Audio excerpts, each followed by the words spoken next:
Brad, this is Will from B&B. Anyway, sorry it took me so late to get going on this JNAT honing session, but I got busy over the weekend. Anyway, I don't have any fancy camera or anything. All I've got is this box that I put my phone on. This stone right here is a Narutoki Asagi. It's a, well, I'd say a pretty hard finisher. It's from Alex at Japan Stone. This is an Tama plate. What I did is I bought the 400 plate like this, pretty thick, and then I bought a 1200 panel that you can, it's designed as a replacement. What I did is I stuck it on the back side, so I have a dual purpose lapping plate and slurry plate. Now initially I marked it, I started with a 400 grit slurry, and that was just a bit too much. The pieces were a little bit too big, so I put a 1200 plate on this side, which is pretty fine. I know a lot of people don't hone with diamond slurries. They say you can break off diamond pits and this and that and the other, but you got to realize that you're not really scrubbing the top of the stone. You're just lightly working up a slurry. Anyway, what you'll see here is my finishing technique. I use a 4K shafting glass, I use an 8K shafting glass, and then I use one of a couple different finishers I have. This is the one I kind of like the most because of the size. As you can see, it's a pretty long stone. Anyway, let's get started. Should only take about 10 minutes. What I do, spray bottle. Just kind of, as you can see, it's not a very porous stone, pretty hard. I rinse the diamond plate with a little water, and then I proceed to just work up a slurry. Now, don't need much. You really don't. You'll see a lot of guys that work up a lot of slurry. I don't believe in a lot of slurry. Alfredo doesn't believe in a lot of slurry. Alex doesn't believe in a lot of slurry. That's pretty much all you need. What I'll do is I'll push this to the middle so you can see how much slurry I've got here.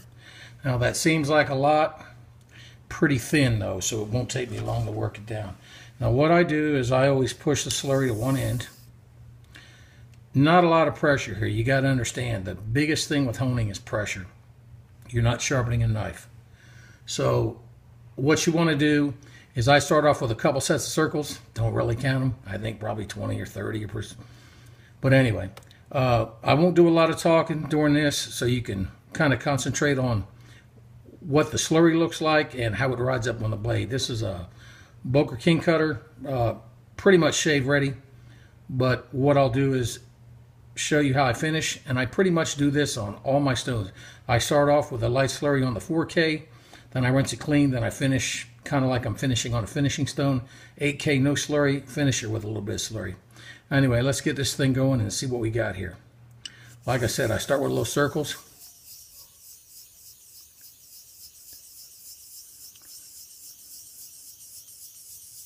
I think it's probably about 25 or 30. Then I go back.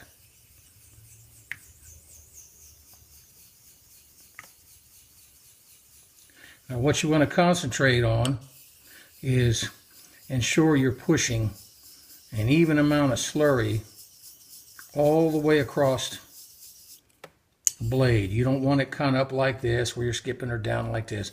You want it to kind of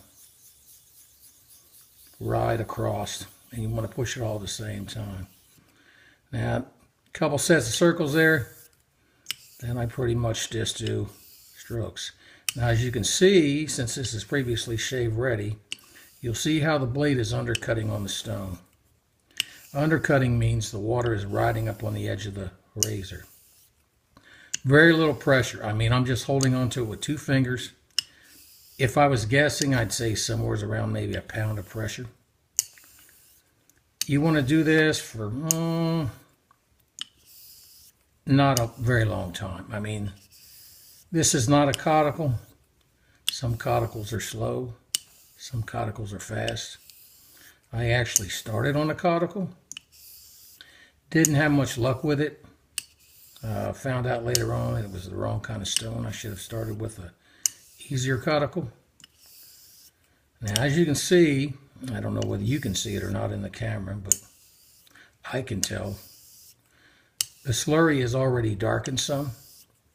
This stone is very fast to cut. Some JNATs are slow, some are fast. This one is relatively fast. Now, there, then I just kind of hit it a little bit with just a tad of water, not a lot of, and I just keep going. I don't really count strokes. I just kind of go by feel. You'll feel the blade kind of grab. You don't really want to use these stones dry. I don't use them on plain water. Some guys do and have very good luck. I have tried on plain water and it just doesn't work out very well. As you can see how it rides up on the blade. See, it starts there and how it just kind of just rides up on the blade. See, there, how it rides up on the blade. Now what I do is sometimes I'll go here, give the toe a little love, give the heel a little love. So I'll do like this. There's no set reason, no rhyme or reason as to, I do kind of a roll, or like a kind of a X stroke sort of, but more like a arc. So I get the toe and I get the heel.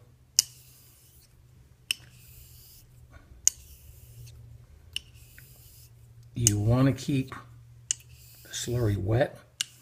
You want to keep the stone wet. You don't want it so wet that you water the slurry down too quickly. But by the time you get to this point after your 8K, you actually can get rid of the 8K scratches probably in as little as 30 or 40 strokes. So anything past that is polishing. Again, just a little tad of water there, not very much. Most generally finishing, probably 6 to 8 minutes, 8 to 10 minutes. I don't go much longer than that. A lot of guys do. A lot of guys will sit there and they'll turn it into a honing outing. And there's nothing wrong with that. You honestly cannot over-hone on a JNAT. You really can't over-hone on a caudicle. Now, you can over-hone on a 4K or an 8K, but for the most part, you cannot over-hone on a JNAT or a caudicle or any finisher because they're very fine finishers. And the grit composition is really small. Now, as I'm doing this, you can see I'm barely holding on. I'm weight of blade pretty much only. I'm just barely. If I could hold it out here, I would and do it that way, but it's just a little awkward. I hold it just by the tang, I just very light pressure, and I pretty much, you want to ensure it's flat. Now, I do something a lot of people don't. You're technically supposed to do this, then you're supposed to flip it that way to keep you from possibly damaging the edge. For me, the physical dexterity of it is easier for me to do this, pick it up, flip it, and do this. It's just easier. I've tried it the other way, and it just doesn't work for me. As you can see, we've been adding water this entire time. So there's really not much slurry left, as you can see. But you want to keep going, and you just want to use a very light pressure. Almost like you are finishing, and you want to do each stone like this, your 4K, your 8K. 1K, I have a Chocero 1K. I've used it a couple, maybe 5 or 6 times, as I commented on the thread on B&B. If a razor has issues, if it's got some chips, you'll need it. This is where I get to the point where pretty much down to almost straight water, but as you can see, there is still some slurry. Now, I like slurry. I don't like to use the stone dry or without slurry, with water only. I think the blade, for me, it works better riding on just a hint of slurry. But at this point, when you get down to pretty much water only, you want like super light pressure, like weight of blade type stuff. I mean, it's not overly complicated. Like I said, about 8 or 10 minutes, 10 or 12 minutes. I've taken a little longer here than I normally would, and this is just to give you an idea of, see how it rides up on the edge of the blade. You can almost see it when I set it down here. See how the water kind of rides, as you push it, it rides up on the blade. Anyway, this is about all I do. My honing sessions generally, I mean, like I said, when I first started out, it wasn't uncommon for me to maybe spend an hour and a half, 2 hours honing a blade. I spend maybe troublesome blade, I mean, I'm just kind of bored with, or it's just the edge I'm just not super happy with. I may spend maybe 30 minutes or so. Blade that's got some chip issues, I'll obviously use the 1K. Take it to the 1K so the chips are gone, and that generally is pretty fast. Again, you don't need a lot of pressure.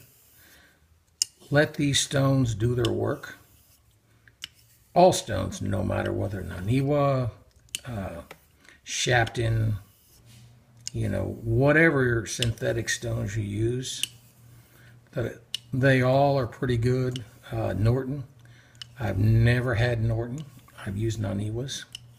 The older Superstone ones that had the plastic base. Wasn't overly happy with those. They did a good job, but they seem to clog easily. The Shaptons I have, the Shapton glass stones, they are fabulous stones. Not inexpensive stones by any means. But again, all I have is a 1K Chaucera, 4K Shapton, 8K Shapton, and a couple different finishers. And that's all I have. Now, this will be pretty much, I can see the slurry. I doubt you'll be able to see the slurry on the picture. But these last 15 to 20, it's what Alfredo calls the money strokes. And this is pretty much just very easy. Just no pressure, no pressure. Just like you're going to be shaving off this stone, which you actually are going to be shaving off this stone. Now, some guys have really, really great luck shaving straight off a stone, getting a decent HHT off a stone. For some reason, I can't. I can take this, and I'll take it in where my strop's hanging in the bathroom, and I'll strop it with about 25 or 30, and it doesn't matter which strop I use, whether I use a Kaneyama, one of my Tony Miller strops, or one of the Scrubwork oil tanned. Doesn't matter, I'll do 25 to 30 strokes, maybe even 40 or 50, I mean, no rhyme or reason, and should very easily pop hair. And really, that's all there is to it. If you're interested, later on when I have some time, maybe I can go through a full progression. I can do the 4, the 8, and then the finish. But like I said, the 4, I start off the 4 with just a little bit of 1200 slurry on the stone, then I rinse it clean. Then I pretty much hone just like I'm honing on this finisher. Usually about 5 or 6 minutes on the 4K, about 5 or 6 on the 8K, 8 or 10 on the finisher. Strop, which is not very long, a minute to strop, and done. So you should be able to hone a razor to a decent shave ready condition once you practice, and practice is the big issue. You've got to practice. Hone, shave, repeat, as Alfredo always tells me. But anyway, brother, that's about it. I'll strop this up, and I'll probably shave with it in a couple days. but I wanted to give you an idea of how JNATs work. Not rocket science, not overly complicated, but it's a fun little hobby to have. Anyway, I'll shoot you this vid on, I'll post a link on YouTube, and then we'll go from there. Anyway, have a good day, brother.